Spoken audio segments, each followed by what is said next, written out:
Esqueça tudo o que você acha que sabe sobre caminhões. Você pensa que eles são apenas ferramentas chatas com 4 rodas e uma caçamba. Você está completamente errado. Estamos prestes a revelar os verdadeiros freaks da história automotiva. Imagine um caminhão feito inteiramente de madeira e couro. Visualize uma besta gigantesca com um motor que berra, mas não tem absolutamente nenhum radiador. Ou um pesadelo de 3 rodas que ameaça capotar se você virar o volante rápido demais. Isso não é ficção científica. Isso é história. Qual deles é uma invenção genial e qual é uma armadilha mortal? Você precisa assistir até o número 1 para acreditar no que está vendo. Mas antes de começarmos, já inscreva-se em nosso canal e deixe seu like. Agora, vamos começar. Número 1. Lloyd LT 600. E finalmente chegamos ao topo da lista, com uma máquina que prova, de forma quase irônica, que tamanho definitivamente não é tudo.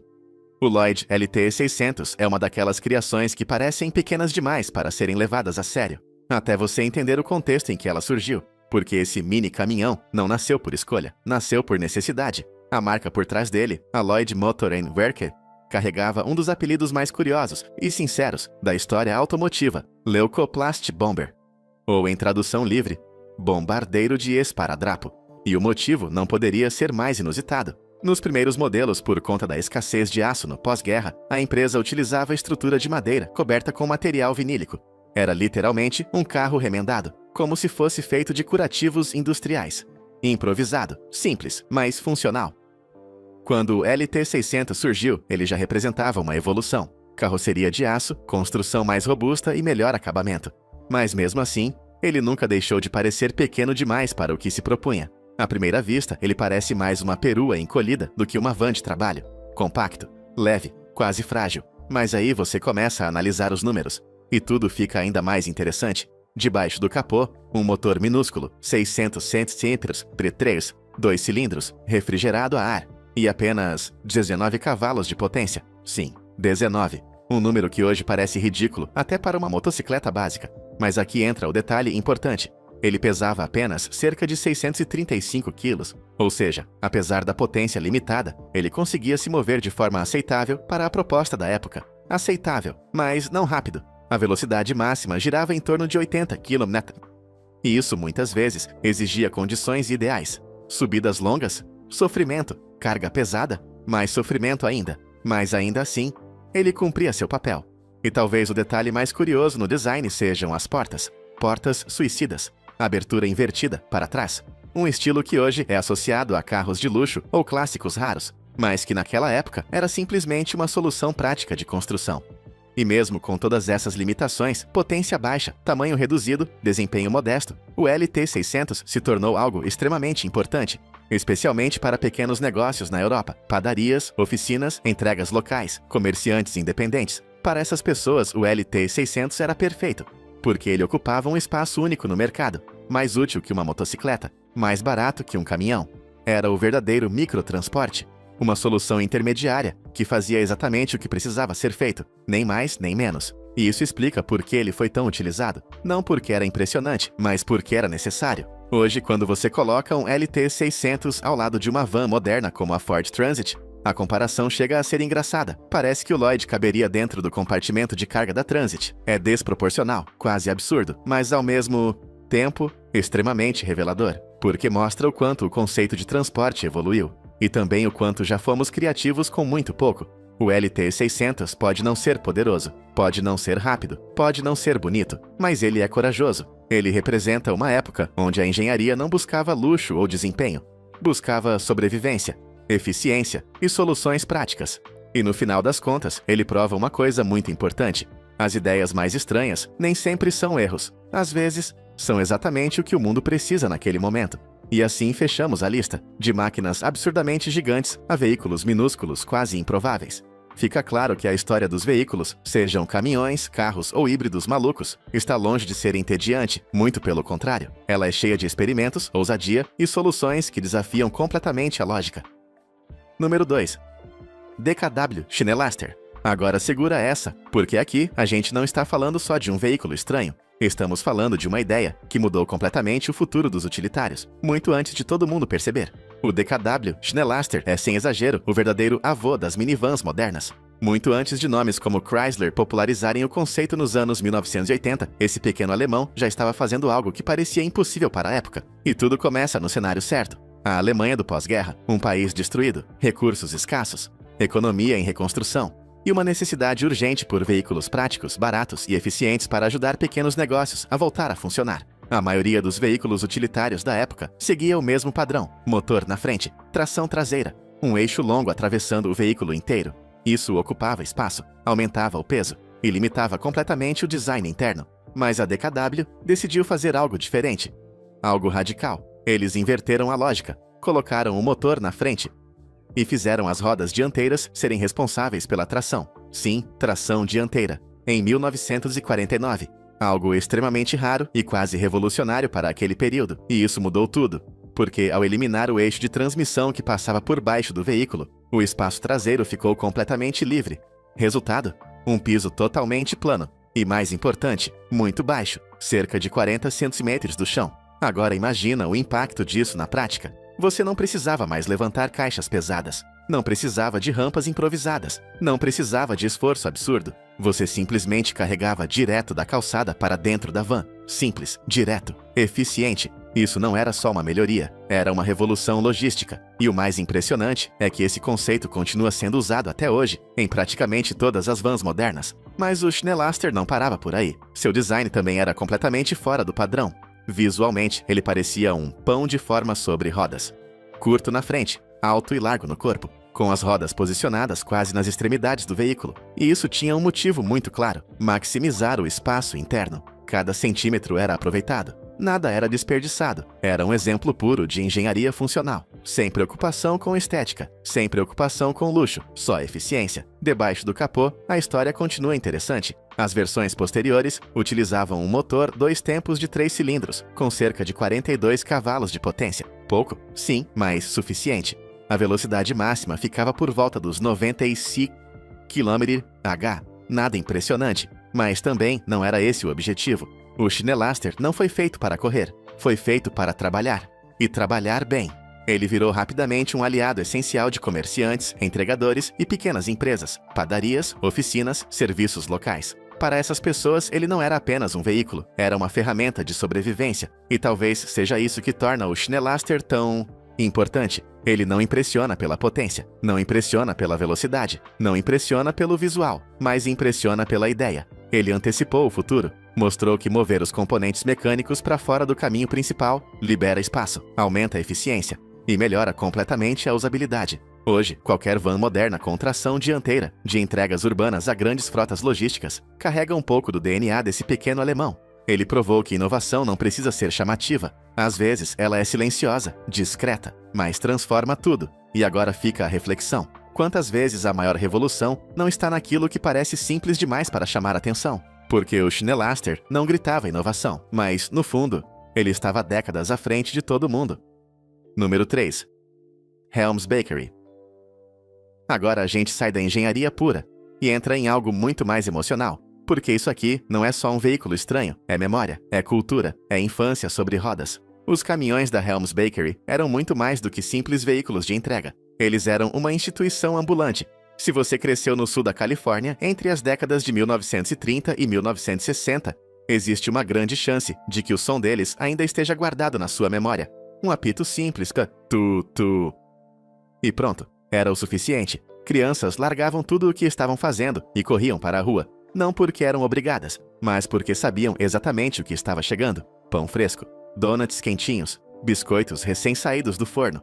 Os caminhões eram construídos sobre chassis de fabricantes como Twin Coach e o icônico Iveco Delivery Truck, veículos conhecidos por sua confiabilidade e facilidade de uso em entregas urbanas. Mas o que realmente tornava esses caminhões especiais não era o motor, era o conceito. Eles não esperavam clientes, eles iam até os clientes. Muito antes de aplicativos como Uber Eats existirem, esses caminhões já faziam exatamente isso. Levavam comida diretamente até a porta das pessoas. Mas com um detalhe que hoje parece quase impossível de replicar: o contato humano.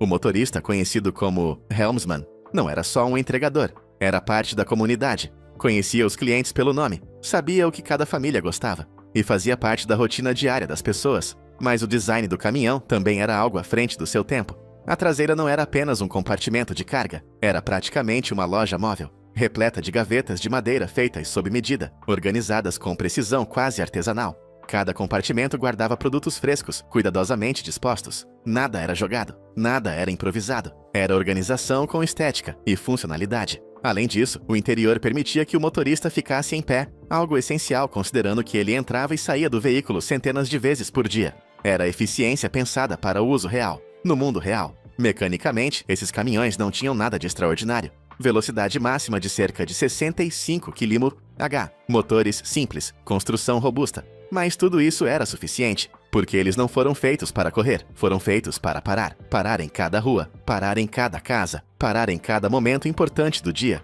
E talvez seja isso que os torna tão especiais. Eles não são lembrados pela engenharia, são lembrados pela experiência, pelo cheiro de pão fresco no ar, pelo som do apito ecoando no bairro, pela expectativa de abrir uma caixa e encontrar algo recém-feito. Hoje, esse tipo de serviço praticamente desapareceu, substituído por supermercados, aplicativos e entregas automatizadas. Mais rápidos? Sim. Mais eficientes?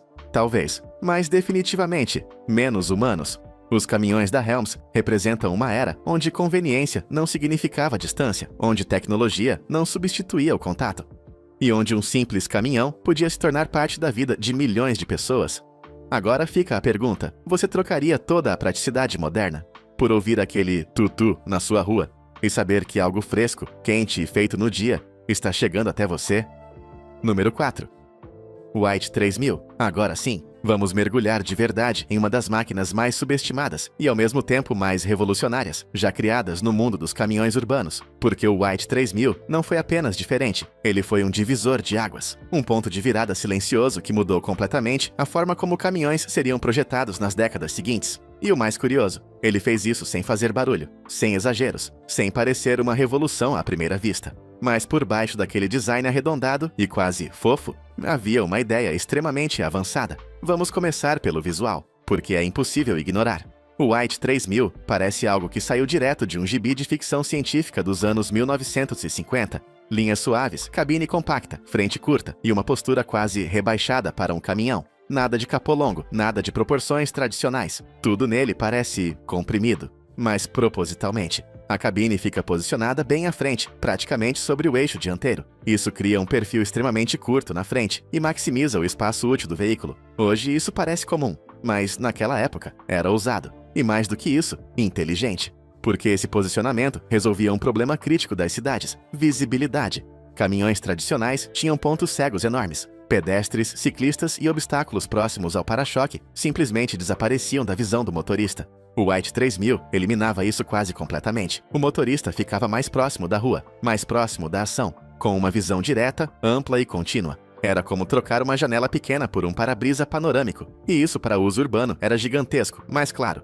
toda mudança traz desafios. Colocar a cabine ali significava uma coisa: o motor precisava ficar embaixo dela. E isso levava a um problema clássico da engenharia: como acessar o motor, como fazer manutenção, como evitar que mecânicos percam horas desmontando metade do veículo só para trocar uma peça. E é aqui que o White 3000 simplesmente dá um salto no tempo. A White Motor Company criou um sistema que hoje parece óbvio, mas na época era quase mágico. A cabine basculante elétrica, simplesmente isso, com um comando. Toda a cabine se inclinava para frente, inteira, como se fosse uma tampa, revelando o motor completamente, sem esforço físico, sem desmontagem, sem complicação. Isso mudou tudo. Antes disso, manutenção era sinônimo de dor de cabeça. Depois disso, virou um processo rápido, limpo e direto. Mecânicos podiam acessar qualquer parte do motor em minutos. Empresas economizavam tempo, reduziam custos, aumentavam a produtividade. E isso em uma frota urbana significa dinheiro. Muito dinheiro. Não é exagero dizer que essa solução ajudou a definir o padrão de caminhões cab-over modernos. Hoje, esse sistema é comum, mas alguém teve que fazer primeiro. E esse alguém foi o White 3000. Agora vamos falar da mecânica. Nada extravagante, nada exagerado. Motores 6 cilindros a gasolina, robustos e confiáveis. Arquitetura semelhante à de veículos populares da época, como o Ford Mustang, pelo menos em filosofia, simplicidade, durabilidade e manutenção fácil, porque o foco aqui nunca foi velocidade, era trabalho, e trabalho constante. Esses caminhões raramente precisavam passar de 60 ou 70 km/h, mas precisavam parar, arrancar, manobrar, repetidamente, durante horas, todos os dias. E nisso, eles eram perfeitos. Outro ponto importante é a ergonomia. Sim, ergonomia. Algo que muita gente acha que só virou prioridade décadas depois. Mas o White 3000 já pensava nisso. a posição do motorista, a altura de acesso, a facilidade de entrada e saída. Tudo isso foi pensado para uso intensivo, porque um caminhão urbano não roda apenas. Ele interage com ruas, com pessoas, com entregas constantes, e cada pequeno detalhe conta. E isso explica por que ele se tornou tão popular em aplicações específicas. Número 5. Kenworth Bullnose. Agora a gente volta para uma era onde os caminhões não eram apenas ferramentas de trabalho. Eles eram símbolos, e poucos representam isso melhor do que o lendário Kenworth Bullnose. Logo de cara, ele já se destaca. Nada de linhas retas e sem graça. Nada de design puramente funcional. Aqui existe personalidade. A frente arredondada, quase inflada, com curvas suaves e marcantes, deu origem ao apelido que ficou para a história, Bullnose, nariz de touro. E faz sentido. Ele tem presença, tem postura, tem identidade. Mas esse caminhão não nasceu só para ser bonito. Ele nasceu em um momento crucial dos Estados Unidos, quando as rodovias interestaduais estavam começando a transformar completamente o transporte de cargas. Era o início de uma nova era. Mais longas distâncias, mais eficiência, mais demanda. E com isso veio um problema sério: regulamentação. Naquela época, existiam limites rígidos de comprimento total para caminhões com reboque. Isso significava que cada centímetro ocupado pela cabine era um centímetro a menos para carga. E no mundo do transporte, menos carga significa menos dinheiro. A solução? Reduzir o tamanho da cabine, mas sem perder funcionalidade. E é aí que entra o conceito Cab Over Engine, COE. Cabine sobre o motor, sem capô longo, tudo compacto. E a Kenworth fez isso com estilo. O Bullnose não parecia um caminhão apertado. Ele parecia refinado, elegante dentro do possível. Com curvas inspiradas no design Art Deco, ele trazia uma estética que hoje é considerada clássica. Mas por trás dessa beleza, existia um custo. E quem pagava esse custo era o motorista. Porque enquanto o design externo era avançado, a experiência interna era brutal. O motor, geralmente um diesel Cummins, com mais de 200 cavalos de potência, ficava literalmente dentro da cabine. Sim, dentro, entre os bancos, coberto apenas por uma grande caixa metálica. Agora imagina a situação. Calor constante subindo do motor, ruído alto, vibração, espaço reduzido. Era como dirigir sentado ao lado de uma máquina industrial em funcionamento. Conforto, quase nenhum. E a manutenção, pior ainda. Hoje você abre o capô. Naquela época, você desmontava o interior. Para verificar óleo, acessar componentes ou fazer qualquer ajuste, era necessário remover partes da cabine. Não existia cabine basculante. Não existia acesso rápido. Era trabalhoso, demorado. E muitas vezes, frustrante. Mesmo assim, o Bullnose conquistou os caminhoneiros, porque apesar de tudo, ele entregava, era forte, confiável, capaz de enfrentar longas jornadas sem reclamar. Ele virou o verdadeiro cavalo de guerra das estradas americanas, um símbolo de resistência, de trabalho duro, de vida na estrada. E isso criou algo que vai além da engenharia. Criou romantismo.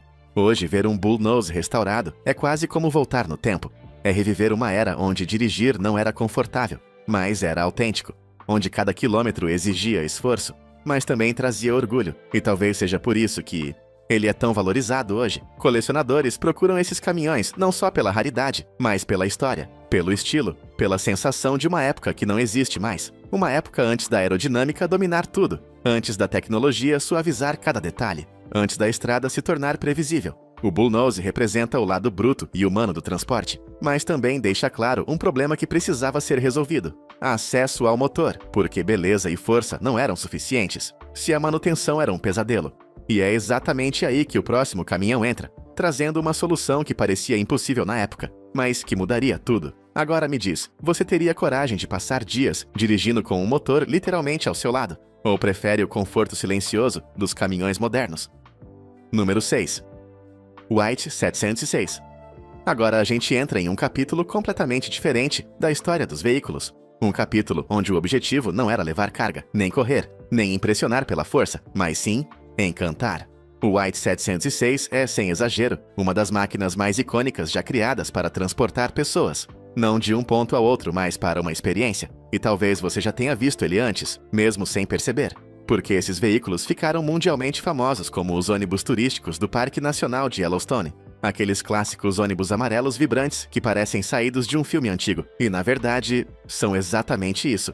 Uma verdadeira estrela de Hollywood sobre rodas. Produzidos pela White Motor Company no final dos anos 1930, esses veículos representam uma fusão quase perfeita entre robustez e elegância. Eles pegavam a base de um caminhão e transformavam em algo totalmente diferente. Um veículo para contemplação, para turismo, para conexão com a natureza. E tudo começava pelo visual. A pintura amarela intensa não era só estética, era estratégica. Ela contrastava com o verde profundo das florestas e o cenário natural, tornando os ônibus facilmente visíveis e, ao mesmo tempo, icônicos. Você não confundia, você reconhecia imediatamente, mas o verdadeiro destaque estava no teto. Muito antes dos tetos panorâmicos de vidro modernos, o White 706 já oferecia algo que parecia luxo futurista. Um teto de lona retrátil, simples, genial e extremamente eficaz. O motorista podia abrir o teto e, de repente, o mundo deixava de ser uma paisagem vista através de uma janela e virava uma experiência direta, sem barreiras, sem vidro, sem filtro. Os passageiros podiam olhar para o céu aberto, observar as montanhas, sentir o vento, ouvir os sons da natureza. Era imersão total. Imagina atravessar regiões como o Parque Nacional de Yellowstone ou admirar ao longe as montanhas Teton com o teto aberto, sem nada entre você e o ambiente. Isso, na época, era algo simplesmente incrível. E o interior acompanhava essa proposta. Bancos de couro, espaço para grupos, ambiente pensado para conforto durante longas jornadas. Mas não um conforto isolado, e sim um conforto conectado ao exterior. Você não estava separado da natureza, você fazia parte dela, agora mecanicamente. Ele era simples. Motor 6 cilindros em linha, confiável, resistente, mas não rápido. Subidas íngremes eram feitas a 40, talvez 50 km/h. E isso estava totalmente ok, porque a velocidade nunca foi o objetivo. O objetivo era apreciar, era desacelerar, era transformar o trajeto em experiência. Mas existe um detalhe curioso e quase lendário, que deu a esses ônibus um apelido inesquecível: Jammers. E o motivo? A transmissão. Ela não era sincronizada, ou seja, trocar de marcha não era simples. Exigia técnica, exigia habilidade. Os motoristas precisavam fazer dupla embreagem, sincronizar rotações e, muitas vezes, literalmente forçar o engate. O resultado? Um som característico de engrenagens raspando. Um grrr metálico, que virou parte da identidade do veículo. Daí o nome Jammers. E mesmo com essa complexidade, esses veículos sobreviveram ao tempo. Décadas. Estradas difíceis, climas extremos, uso constante. Tudo isso graças à base robusta do chassi White Model 706. Uma fundação de caminhão para um veículo que levava experiências. E talvez isso seja o mais fascinante, porque o White 706 prova que um caminhão não precisa apenas transportar coisas. Ele pode transportar momentos, memórias, sensações. Ele pode transformar uma viagem comum em algo inesquecível. Hoje, esses ônibus ainda operam em versões restauradas, mantendo viva uma tradição que atravessa gerações, e continuam fazendo exatamente a mesma coisa, levando pessoas para dentro da natureza, e não apenas através dela. Agora pensa comigo, você preferiria cruzar um parque desses dentro de um carro fechado com ar-condicionado? Número 7. Magirus Deutz Rundhauber. Agora a gente entra em um território onde engenharia vira quase filosofia, porque o Magirus Deutz Rundhauber não é apenas um caminhão. Ele é uma resposta direta a um problema que todo o resto do mundo simplesmente aceitava. E a resposta foi simples. E se a gente eliminar o problema, em vez de tentar resolver ele? Mas antes de tudo, vamos ao visual. Se você estivesse rodando pela Europa nos anos 1960 e ouvisse um som metálico alto, quase agressivo, ecoando pela estrada, você provavelmente nem precisava ver para saber. Era um Rundhauber vindo na sua direção. O apelido Rundhauber significa literalmente capô arredondado. E faz total sentido. A frente do caminhão tem aquele formato curvo, quase orgânico, lembrando o focinho de um jacaré, ao mesmo tempo amigável e imponente. Mas esse design não era só estética, ele ajudava na visibilidade, especialmente em terrenos irregulares. O motorista conseguia ter uma noção melhor da frente do veículo, em comparação com caminhões de linhas retas e quadradas. Era um detalhe sutil, mas extremamente funcional. Só que o verdadeiro diferencial desse caminhão não está no que você vê. Está no que você não vê. Nada de radiador, nada de mangueiras cheias de líquido, nada de bomba d'água, nada de sistema de arrefecimento tradicional. Enquanto o resto da indústria dependia de água para manter os motores funcionando, a Magirus Deutz simplesmente decidiu ignorar tudo isso e criou motores diesel refrigerados a ar. Sim, a ar. Motores disponíveis em configurações V8 e até V12, com grandes aletas metálicas ao redor dos cilindros, e um sistema de ventilação brutal, ventiladores de alta rotação que sopravam ar diretamente sobre o motor, dissipando o calor de forma constante, sem líquido, sem pressão, sem risco de vazamento. E isso mudava completamente o jogo, porque sistemas de arrefecimento, a água tem fraquezas claras, podem congelar no frio extremo, podem ferver no calor intenso, podem vazar, podem falhar. Mas o Rundhauber, ele simplesmente ignorava tudo isso. Nos Alpes gelados, ele funcionava. No calor brutal do Saara, ele continuava funcionando.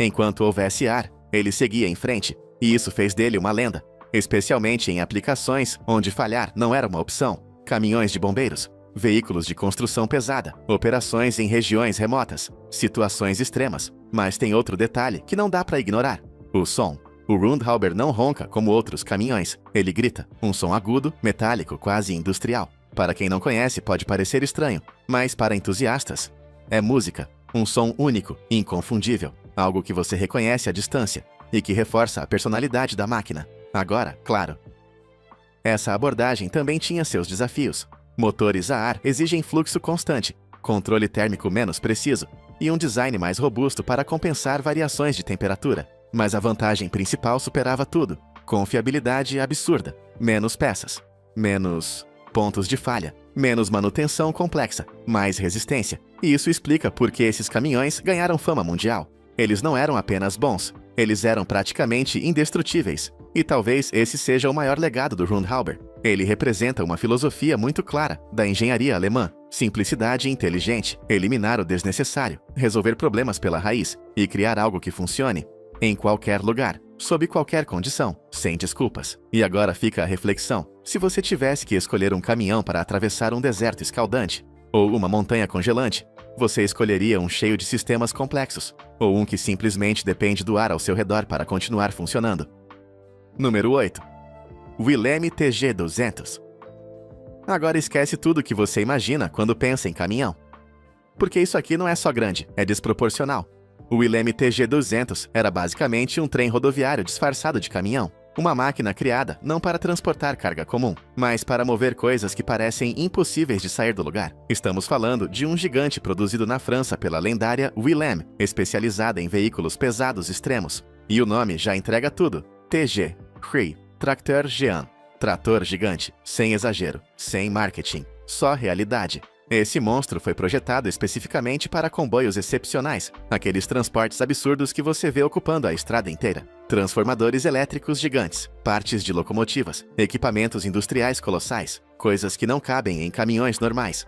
E muitas vezes nem deveriam estar em uma estrada. Agora presta atenção nisso: o caminhão sozinho, vazio, pesava mais de 40 toneladas, sem carga, sem reboque, sem nada, só ele. E aí entra o mais absurdo: ele foi feito para puxar cargas que passavam de 200 toneladas. Isso não é transporte, é movimentação de estruturas inteiras. Debaixo daquele capô gigantesco, que mais parece o de uma locomotiva, existia algo à altura: motores Detroit Diesel VET16, ou enormes blocos Cummins, máquinas criadas para uma única função: gerar torque, muito torque, torque suficiente para fazer o impossível se mover. E quando você olha para o design, você entende imediatamente que não está diante de algo comum. A frente é plana, alta e imponente. O para-brisa parece estar olhando de cima para a estrada, como se o caminhão estivesse dominando tudo ao redor. E os pneus são muitos, mas não por estética. Cada pneu está ali por necessidade, para distribuir o peso absurdo, para evitar que o caminhão simplesmente destrua o asfalto. Porque com esse nível de carga, a estrada deixa de ser uma superfície confiável. Ela vira apenas uma sugestão.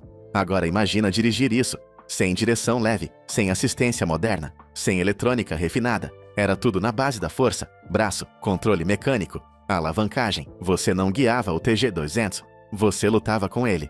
Cada curva exigia planejamento, cada manobra exigia experiência, cada erro podia custar caro, muito caro. E mesmo assim, ele cumpria sua função, com precisão, com brutalidade, com autoridade. O Willem TG200 não era apenas uma ferramenta, era um símbolo de uma era onde a engenharia resolvia problemas com escala. Se algo era pesado demais, a solução era simples: construir algo ainda mais pesado, mais forte, mais extremo. Hoje, máquinas modernas como reboques modulares autopropelidos fazem esse trabalho com mais eficiência e tecnologia. Mas naquela época, era isso aqui: força bruta pura, sem filtro, sem suavidade, só potência e engenharia direta. E talvez seja por isso que o TG200 continua sendo lembrado até hoje, porque ele representa um tempo onde mover o impossível exigia máquinas que pareciam impossíveis também.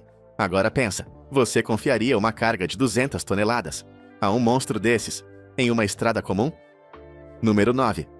Framo V901. Agora esquece por um momento tudo que você viu até aqui sobre caminhões gigantes, motores absurdos e máquinas feitas para dominar o impossível, porque o Framo V901 é exatamente o oposto de tudo isso, e é justamente por isso que ele é tão fascinante. Esse veículo não nasceu para impressionar ninguém. Ele nasceu porque precisava existir. Produzido na Alemanha Oriental nos anos 1950, ele representa um período onde recursos eram extremamente limitados, onde aço era escasso, combustível era caro e tecnologia avançada simplesmente não estava disponível. Então a solução não era fazer algo melhor, era fazer algo possível. E o resultado foi uma máquina simples ao extremo, mas incrivelmente funcional. Visualmente ele até engana, com suas linhas arredondadas, faróis separados e proporções compactas que hoje parecem quase charmosas. Mas por trás desse visual, existe um dos veículos utilitários mais básicos já produzidos. O V901 era um verdadeiro coringa. Servia para entregas, transporte de pessoas, ambulâncias improvisadas, serviços urbanos e qualquer outra função que fosse necessária. Ele não era especializado em nada, mas fazia de tudo e fazia porque não havia alternativa. Agora vamos ao coração dessa máquina, que talvez seja a parte mais surpreendente de todas. Sob o capô existia um motor de apenas 900 cc, com 3 cilindros e funcionamento 2 tempos. Sim, um caminhão com motor 2 tempos, o que já diz muito sobre o nível de simplicidade envolvido. Ao ligar o veículo, você não era recebido por um ronco potente, mas sim por aquele som metálico repetitivo característico, quase como um ding, ding, ding constante, seguido imediatamente por uma nuvem de fumaça azul, porque motores 2 tempos queimam óleo junto com o combustível. Era normal, era esperado, era parte da experiência. A potência ficava entre 24 e 28 cavalos, um número que hoje parece quase ridículo, considerando que muitos equipamentos domésticos modernos chegam perto disso. Mas, naquela realidade, aquilo era suficiente para manter a economia em movimento. Na prática, porém, dirigir um V901 exigia paciência. Ele mal conseguia atingir 80 km/h em condições ideais. E qualquer subida mais íngreme transformava a experiência em um teste de resistência, especialmente se estivesse carregado. Não era raro que o motorista tivesse a sensação de que andar ao lado do veículo seria quase tão rápido quanto dirigir, e ainda assim ele seguia, porque foi feito para continuar, não para performar. A cabine refletia exatamente essa filosofia, barulhenta, quente, com cheiro constante de óleo queimado impregnado em cada superfície, sem isolamento acústico, sem conforto térmico, sem qualquer tipo de refinamento. Era um ambiente puramente funcional. Entrar, dirigir, trabalhar, repetir, sem distrações, sem luxo, sem concessões.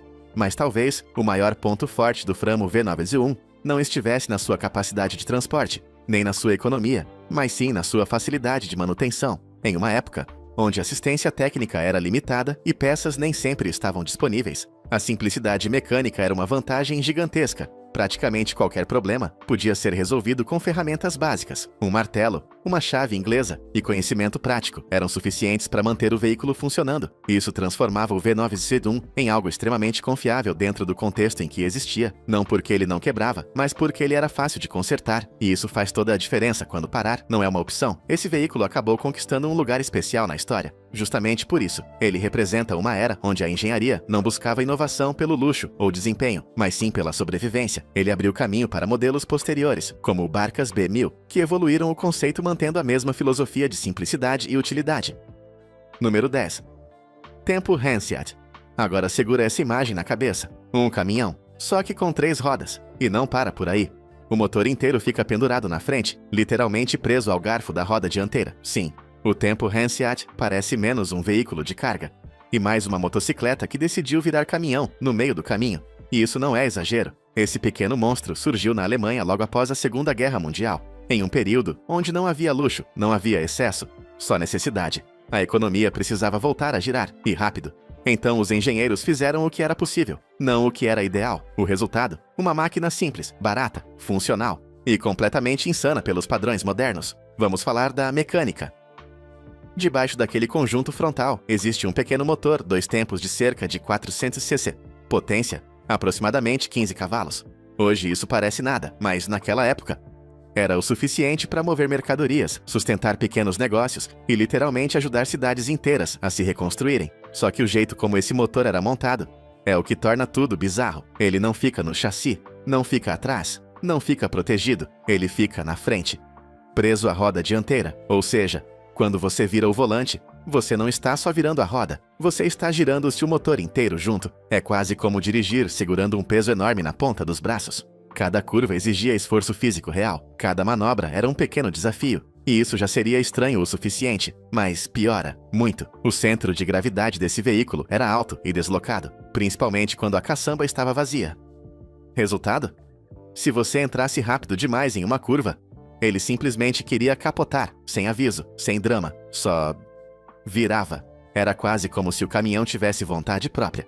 E mesmo assim, ele podia chegar a cerca de 48 km/h, o que naquele contexto era assustadoramente rápido, principalmente considerando que muitas vezes ele estava carregado com tijolos, ferramentas, produtos agrícolas, ou qualquer coisa que coubesse na traseira.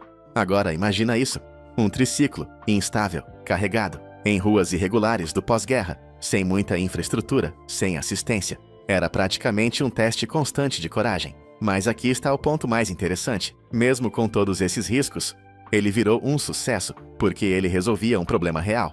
Era barato, fácil de manter e acessível para pequenos comerciantes, padarias, oficinas, entregadores. Ele era o tipo de veículo que não precisava ser perfeito, só precisava funcionar. E funcionava.